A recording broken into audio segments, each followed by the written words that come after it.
Thank you, folks, for coming through. I'm Shaunak Mahbubani, um, and I'm happy to speak to you a little bit about the current exhibition project that's happening here. Start kicking off in Berlin at OUN, Autopoesis, recognizing kin across antipodal topologies. The project will continue in Mexico City, Guatemala City, and New Delhi as well, with hosts Bataclan Festival in Central America and Party Office in South Asia.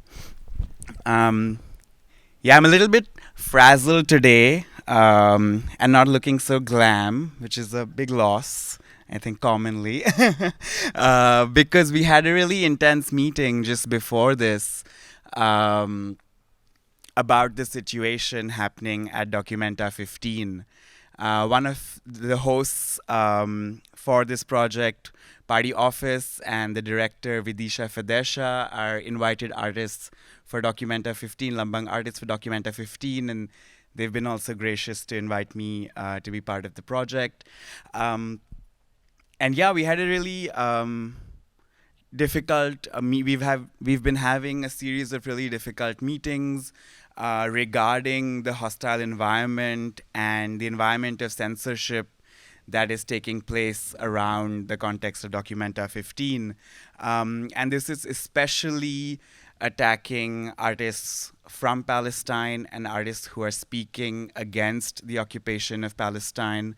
And yeah, I just wanted to preface the rest of the conversation by saying that this is not an issue that is only limited to Documenta 15 or Kassel. Its ripples are not very far from Berlin, from the rest of Germany and Europe, in terms of the limitation of speech, of the limitations of looking for justice through artistic voice, and also a call for engagement and solidarity from those who are here in Berlin, artists who are here in Berlin, to really stand with us and speak, because if this precedent of censorship can be allowed in a large exhibition like Documenta 15, then it is not far from all of our practices. So a call to cultural workers to really stand with us. But I'm really happy to be here and be able to kind of share some stories and voices in the context of Autopoesis. I'm really glad for the support from the team here at OUN in helping us deal with our needs in this specific context. A shout out to our curatorial advisors, Ellie Moon, Madhumita Nandi, Vidisha Fedesha, curatorial assistant Ragil Huda. Thank you all so much. The rest of the OUN team also been fab. So many to name. I'm and also missing some of the artists who could not be here, especially Elilia, who is in Nicaragua. Really missing them. They were supposed to fly down, but at the last moment they decided that they could not because of state persecution that they are facing in Nicaragua, and they felt that if they actually leave the country and travel internationally, there is a high chance that they may not be able to enter back again. The situation there is getting really serious. Artists and cultural workers, activists are getting detained, going missing, going into exile. So yeah, I miss them here today, and we will hear their story also on the 24th and know more about the situation that's happening there. In all of this intensity, I never managed to finish my essay for this exhibition, but also fuck productivity. But I want to read a little bit about the context here, to share with you all the context of the exhibition. And then some of the motivations to dive into our conversation. So I'm just going to read a little the beginning of um, of the text, starting with a quote from Sylvia Wynter, open quote. It says, human groups are able to transcend the narrow, genetically determined preset limits of eusocial kin-recognizing inter-altruistic behaviors, and to attain, instead, higher levels of cooperation and organization. We, are able to do so only by our ability, through the earlier coevolution with the brain of emergent properties of language and narration, to autopoetically institute ourselves through the medium of our retroactively projected origin stories or cosmologies, as symbolically made similar. Sylvia Wynter writes from 2007.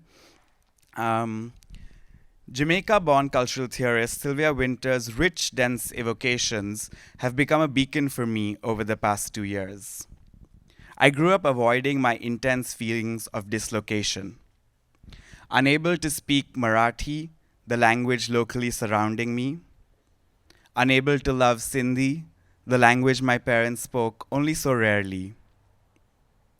Speaking, reading, writing, thinking in English, I learned to disguise my deep unrootedness as a badge of honor, signifying a modern perspective without the allegiance that festers provincialism and toxic defensiveness.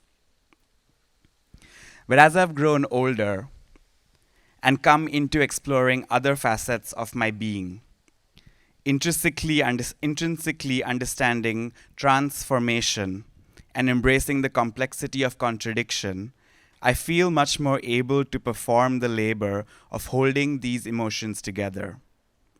My love for nomadic fluidity is contained in the same heart that hurts from never knowing the land where my grandparents were born. This slow simmering desire to trace, to absorb, has in recent years switched to high flame. It was then, on some of the coldest nights I've ever experienced, sitting around small fires on a highway with new friends, that I started vocalizing my story, or what little I knew of it. The stories I received in return thawed the cynicism that had stuck its claws within. For a brief, enshrined moment in time, I was filled with the warmth of hope. Like a newfound 3-letter drug, I've been chasing it ever since. What contexts, conditions, care systems might make us, me, comfortable to share the stories of our origins? At the core of Wynter's essay, Human Being as Noun or Human Being as Praxis, towards the Autopoetic Turn, Overturn, a Manifesto, 2007, I found the assurance that these questions were not for naught. In this manifesto, Wynter pries open the Western subject of the Renaissance man, reinvented over time as a secular man, Homo politicus, and then again as the neoliberal man, Homo economicus, as we know it today, exposing its overrepresentation, open quote, that has enabled the West to institute its world systemic domination, close quote, on the basis of its assertion that its own kind of human was the universal ideal of the human species. Building on Judith Butler's refusal of the categories of man and woman as abiding substances, but rather noting their active production by the regulatory practices of gender coercion, Wynter hypothesizes that other performatively enacted roles and their respective ontologies, such as class substance, sexual orientation substance, and race substance, inscribe us in the same way. Reading facets of Frantz Fanon, W.E.B. Du Bois, and Eldridge Cleaver, she draws attention to the ways in which we write about colonial social systems, inducing them to be reflexively aversive to their own and their population's skin color and Bantu phenotypic physiognomy, while creating the desire to be optimally human in terms of the West's man.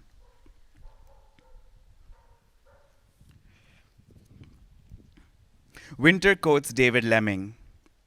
In our creation myths, we tell the world, or at least ourselves, who we are. She writes, it is through the narration of these origin stories that we institute ourselves as full and complex human beings, an act she terms as autopoesis, and form inter-altruistic, kin-recognizing, cooperative bonds. And it's through finding this resonance with Wynter and looking at also her own experience growing up in the colony, in the then colonized region of Jamaica. And reading this text while I was sitting in Mexico, that I thought about other layers of kin recognizing that were happening around me at that time. I had formed new family on the opposite side of the world, a region grossly separated by logistical distances, by flight routes. I had to take 3 different flights back to reach India that time. But I thought about the new family, the circle of kin that I had formed, especially through beautiful friend Ellie Moon, who I met in Mexico instantly and developed such a great friendship with. And thinking about the adjacencies that I found within our cultures, and whether this idea of autopoesis, of sharing our origin stories, of being able to be vulnerable in different spaces, can develop ways to build deeper transcontinental dialogues. And so this exhibition comes from that motivation of wanting, of needing to build more family in places that understand or at least have felt similar kinds of intergenerational affects.